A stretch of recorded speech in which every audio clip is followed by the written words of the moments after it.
তীর্থে এসে বা কবির বাড়িতে এসে আমরা বলাটা আমার মনে হয় দুষ্টতার পরিচয় দেওয়া হবে। যার কবিতা, যার বিদ্রোহী কবি হিসাবে যিনি খ্যাত, ইতিহাসের পাতায় স্বর্ণাক্ষরে যার নাম লেখা আছে, তারা এই ভূমিতে এসে আর বেশি কথা বলবো না, শুধু এতটুকুই বলবো, মোরা এক বৃন্দে দুইটি কুসুম, হিন্দু মুসলমান, মুসলিম তার নয়নমণি।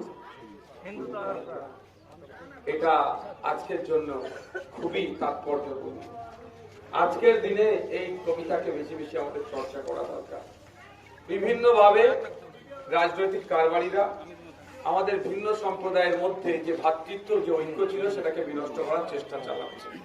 আমরা যদি কবি অন্তত এই ছত্রটাকে, এইটাকে যদি আমরা বাস্তব জীবনে অধ্যয়ন সঠিকভাবে করি, বাস্তব জীবনে যদি প্রয়োগ করি, তাহলে আমাদের আর অন্তত রাজনৈতিক কারবারিরা আমাদেরকে যে বিদ্বেষ, হিংসা আমাদের মনের মধ্যে ঢোকাতে চাইছে, সেটা পারবে না।